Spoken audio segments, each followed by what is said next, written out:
This episode will be completely taken out of context. Welcome to the Fact Check This podcast.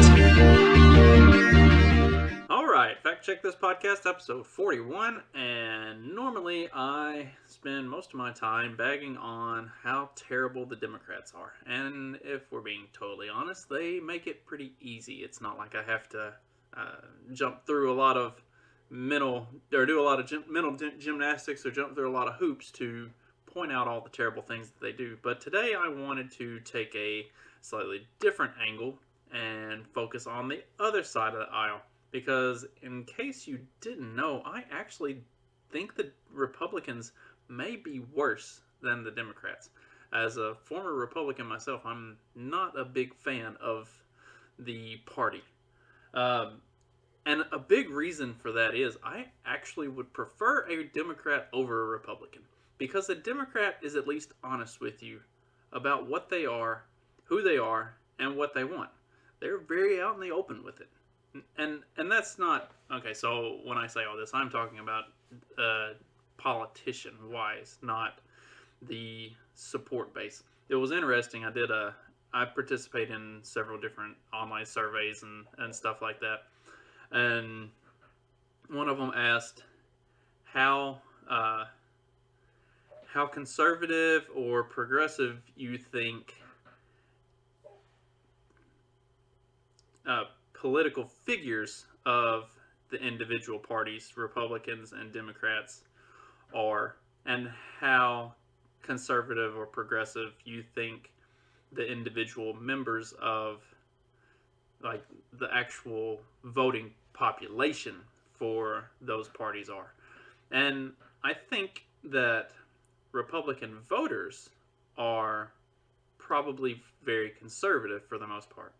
And I also think that Democratic voters are pretty progressive for the most part. I actually think that Republican politicians are quite a bit more progressive than they are conservative. And Democratic politicians are quite a bit more moderate than they are progressive. And that's why I made the statement that I would rather have a Democrat than a Republican, because at least I know more or less where the Democrat stands, as far as what they say is more or less what you're going to get. To some degrees, it may not be like we're seeing with Biden. I have trouble grasping the idea that Joe Biden is this like radical progressive, when everything he does is like the same stuff that Obama did, which is just war party. It's not great, but it's not like radical progressivism. And I think words are important, and the meaning of words are important. I've talked about this before, and that's something that you get with the way these ideas are discussed and talked about, is what the word means and what the word implies or infers are two very different things. And Joe Biden and the elected Democrats are not these radical progressives. They are radical establishmentarianisms and establishmentary figures. Like they don't have strong convictions or progressive ideas that they want to push. They want to drive the establishment and the cathedral, and making sure that they have power however that is best manifested. But the Republicans don't have any values or principles or cores at all. They pretend to be in favor of the Second Amendment and the Constitution and fiscal conservatism and all of these things. But when they're actually in power, they never do any of those things. And a prime example is right now in COVID. And you see a lot of places that the Republicans have they are mainstream news because of their unwillingness to buckle to lockdowns and that sort of stuff. You can look at South Dakota and Florida, Georgia, Texas, the places that opened up and everything else. Uh, but then you've got a state like here in Indiana, where I live, that is a Republican supermajority across the state. And we've had lockdowns, we've had mask mandates, we've had all of the horrible shit that all of the Democratic states have had. Maybe not to the excessive degree, but it's happened, and it's happened to a degree that it is a infringement on our constitutional rights. It is still not good, and the that super majority, the House and the Senate and all of these elected officials, they did nothing to stop it. They didn't step in and say, no, this is wrong. They didn't do anything to rein the governor's powers in. They just let him run roughshod over the state and act like a tyrant. And that's part of the reason why the Libertarian candidate got the most votes of any third-party candidate ever in the state. But for all the pretending that Republicans actually care about people, they have very, very sufficiently proven that they do not in any way. They only care about what gives them the most power, what keeps them in power, what keeps the money flowing into their pockets, and doing whatever it takes to make sure that that happens. And if there was any political will to do that, which the problem is, like with Indiana, we're not a deep southern type of a state that can get away with that sort of thing because it's expected. Like, you're still kind of in the Midwest, and you still got Detroit to the north and Chicago to the northwest, and we're sandwiched between big cities. You got Indy and Louisville, and there's a lot of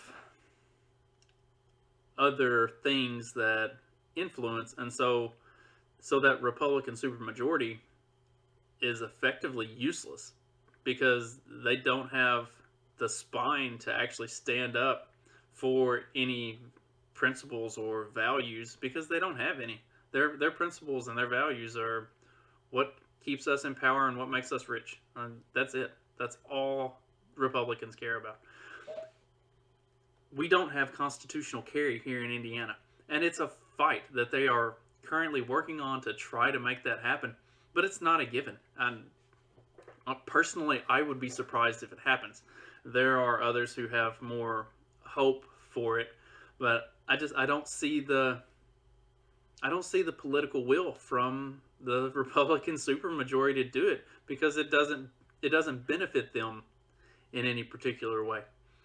So they'll probably kick that can down the road, and they'll punt on it and put it off for another time.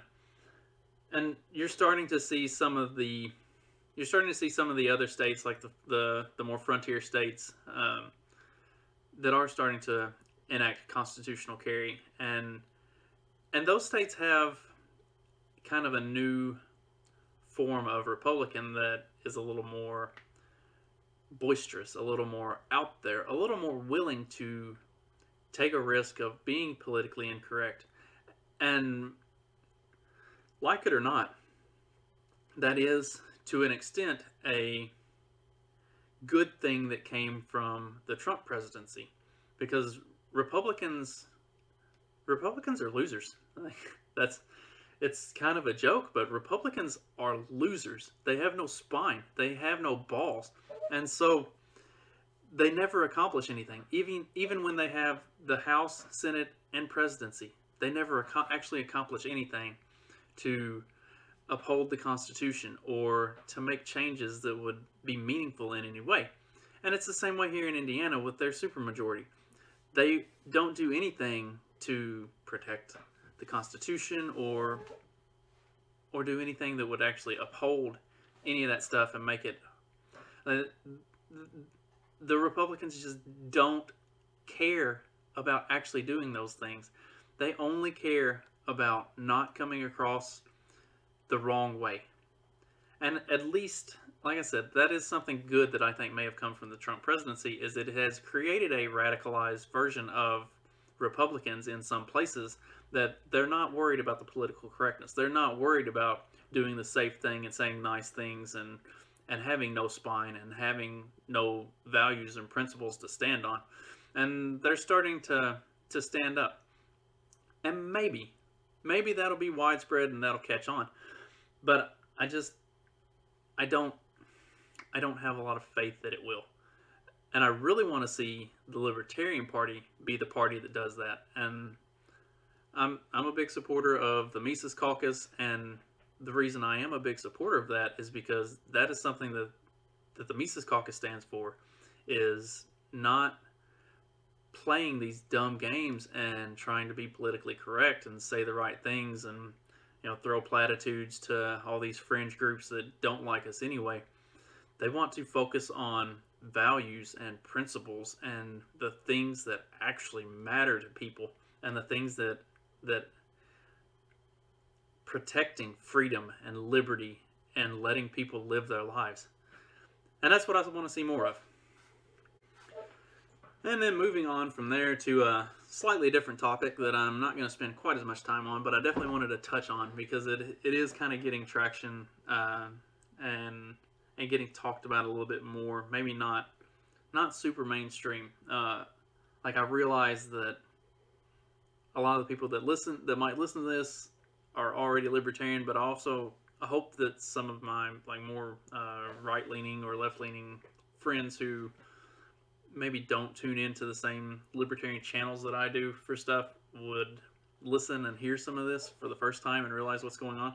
So if you aren't aware or haven't heard of it, there's an app called Clubhouse. It's basically like a party line type thing. Like, it's for audio only calls, like group calls. So which is really pretty cool. But there is a lot of concern circulating around mainstream media over Clubhouse because nothing on Clubhouse can be recorded. It's all live, audio only.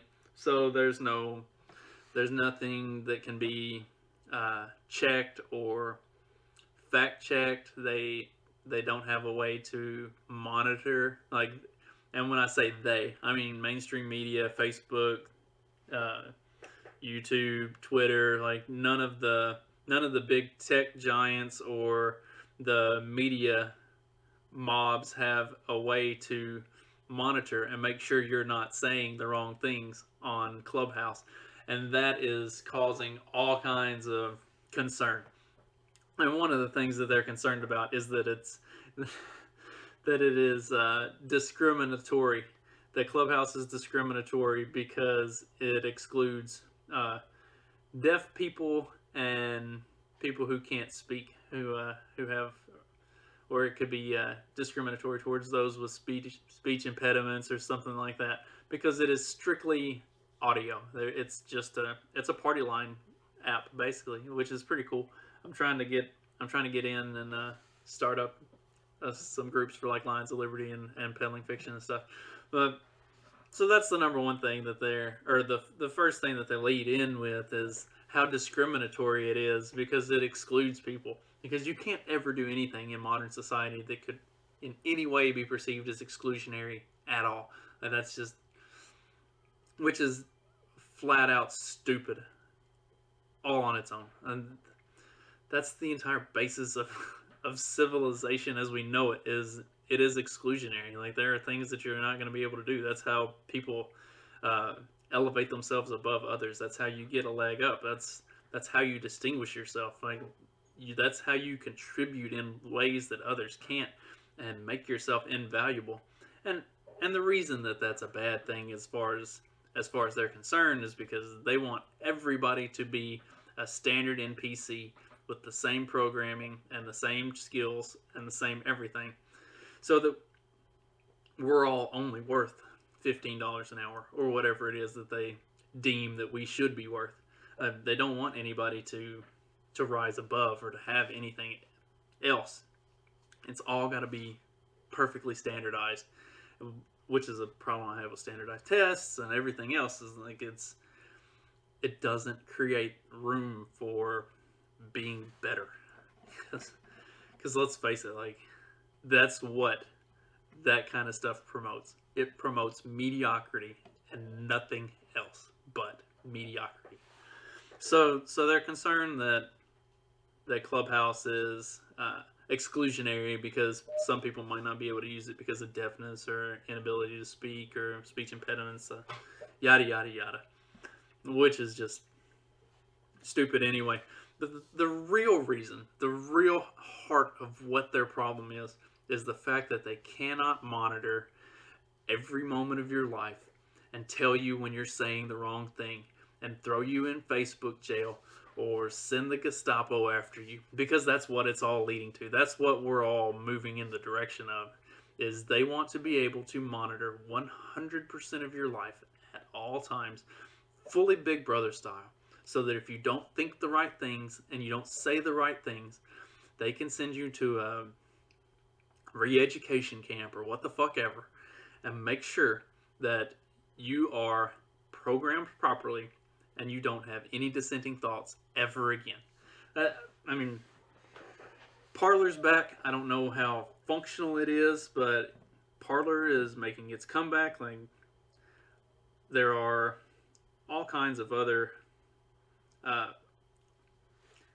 different sources of ability to communicate. Signal, Telegram, Discord, which Discord has done some censoring, and when the GameStop short squeeze was going on and stuff, there was a little bit that had gone on, but Discord is pretty much a free-for-all.